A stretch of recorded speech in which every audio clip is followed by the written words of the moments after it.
É necessário termos a consciência do nosso inconsciente.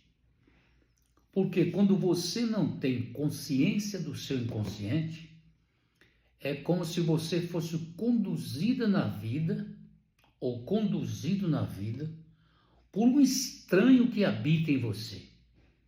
E cada vez que você toma consciência do seu inconsciente, você vai se resolvendo. E essa formação do nosso inconsciente é tudo aquilo que nós absorvemos durante a nossa estrutura de desenvolvimento psíquico, tanto na nossa vida intrauterina, como nas fases críticas de formação, ou então durante todo o nosso processamento relacional com as pessoas. E as nossas angústias, principalmente, elas se iniciam mesmo antes de nascer. Vamos analisar o seguinte, que qualquer problematização entre as figuras parentais, representado pela mãe ou pelo pai, que não são resolvidos entre eles, qualquer conflito que há entre eles, e se eu estiver no útero da minha mamãe, eu já estou sendo afetado por essa história negativa. E esta história negativa, mesmo na minha vida intrauterina, ela é registrada no meu inconsciente. E após o nascimento, em qualquer fase da minha vida, se algum gatilho da memória acionar esse conteúdo, eu vou passar pela mesma dor, pela mesma angústia que eu passei quando eu estava no útero da mamãe, e ainda com agravante. Eu não sei qual o motivo que eu sou ou estou assim, porque ela está no seu inconsciente. É fundamental você ter consciência do seu inconsciente. Como nós podemos ter consciência do nosso inconsciente? Primeiramente, é sabermos que nós temos essa formação psíquica. Consciência relacional, subconsciente, que é aquela memória multimemória de uso instantâneo, que sempre que está no nosso subconsciente já vai direto para a nossa consciência. E nós temos a nossa estrutura interna de inconsciente por tudo aquilo que não é resolvido na nossa mente de consciência, tudo que não é resolvido, principalmente conteúdo emocional.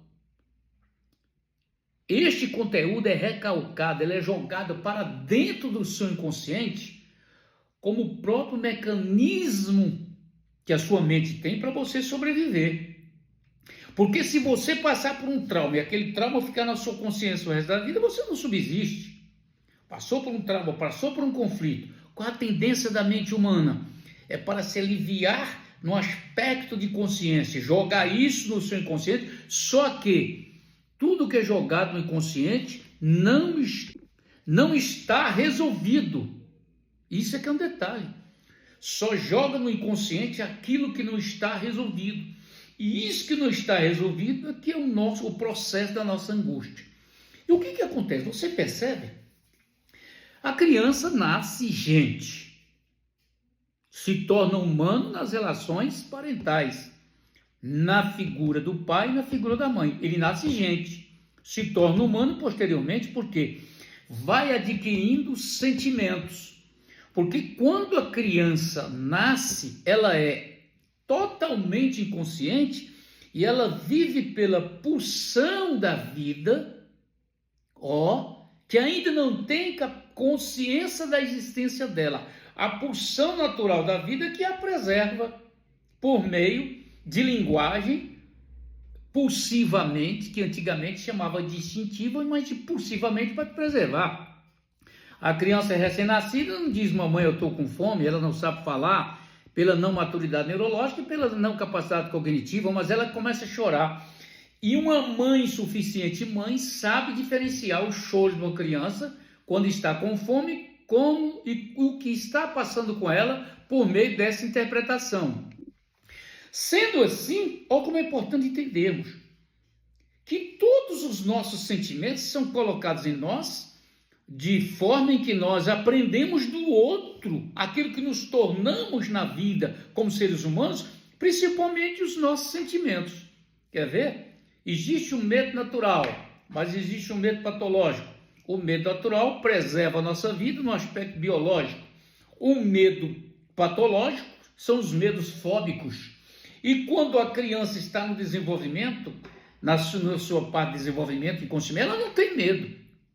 O medo vai sendo colocado dentro dela de forma estrutura educacional por interferência, que é natural. Mas às vezes, quando o ser humano, a pessoa que está ao lado dessa criança, exagera nas suas interferências educativas, devido aos seus traumas de adulto não resolvido, coloca nessa criança também um conteúdo patológico. Olha que precisamos entender isso. É por isso que quanto mais você se resolve antes de ter filhos, você vai ter filhos não perfeitos, mas filhos menos problemáticos. Porque nós nos tornamos o que somos por causa que alguém colocou em nós alguma coisa por meio dos sentimentos e tornou-nos de forma intensa seres comportamentais. E agora chegamos à seguinte questão. Então, na verdade, se nós formos refletir sobre isso, eu não sou o que devo ser. Eu sou o que fizeram comigo. Olha aqui. Eu não sou o que quero ser. Eu sou o que fizeram comigo. E dentro dessa questão do que fizeram com você e aquilo que você deseja ser, está o grande conflito. É por isso que é necessário você cada dia saber quem sou eu, como que eu posso escrever a minha própria história, o que está em mim que é resultado daquilo que me fizeram, onde eu estou, onde eu sou, na participação daquilo realmente que eu me represento. E quando você, por meio da reflexão, consegue pensar sobre isso, você não resolve as angústias nem os problemas definitivamente, mas você tem a capacidade de enfrentá-los de forma saudáveis e todo problema você sai melhor dele do que antes de você enfrentá-lo. Então enfrentamos essa grande situação.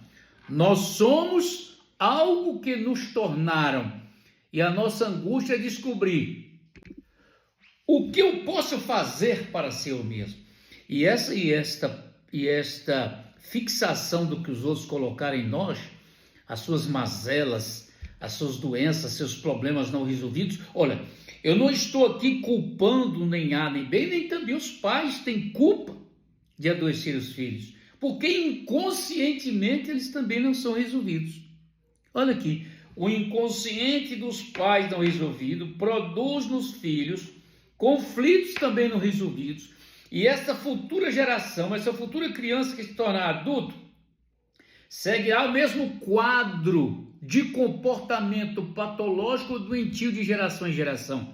E às vezes a religião quer chamar de maldição familiar, mas por favor, maldição familiar é outro conteúdo, e a partir do momento que você tem um encontro com Deus por meio de Cristo, toda maldição cai por terra. São problemas psíquicos não resolvidos.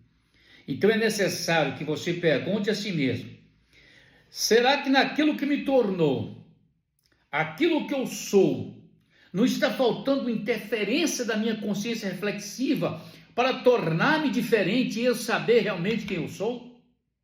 Ou eu sou simplesmente resultado daquilo que fizeram comigo?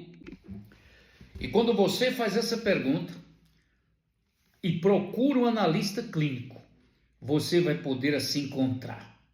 Porque, na verdade, o grande problema do ser humano é que o ser humano está perdidamente perdido. Você percebe isso? Perdidamente perdido. Buscando em fatores externos, buscando nos relacionamentos solucionar a própria angústia pessoal, buscando no consumismo, olha aqui, resolver sua angústia. E outra coisa, e também nos relacionamentos eles tentam se resolver, sempre culpando o outro daquilo que eles são. E olha, ninguém torna-me o que eu sou, a não ser o que eu deixe, que ele me torne assim. Tá? Agora, quando eu sou criança na minha estrutura, não. Nas minhas fases de desenvolvimento, não. Porque até 6 anos, a criança tem uma estrutura de esponja. Tudo que acontece em derredor, ela pega, absorve como estrutura da sua personalidade. Outra coisa que é fundamental, passa pelaquela fase de id, depois ego, e vai formando o eu, depois superego, que é uma linguagem clínica psicanalítica. Agora, o importante é saber que você, como adulto, você tem que ter a seguinte consciência: eu só sou manipulado por alguém se eu ainda não encontrei meu ponto de referência no meu tornar-me referente à vida. É por isso que a análise clínica leva você a ter essa consciência. Quanto mais você tem consciência do que você é e daquilo que alguém tornou-se em você, e você fazer essa diferença, tudo aquilo que é negativo do outro que tornou-se em você, você começa a se resolver. É no encontro com você mesmo que você consegue se resolver. Agora, muitas pessoas não querem procurar análise clínica porque eles têm medo de enfrentar os monstros que os devoram. Porque somente os corajosos procuram ajuda. Olha, os corajosos que procuram ajuda. Não são os fracos, não, os corajosos.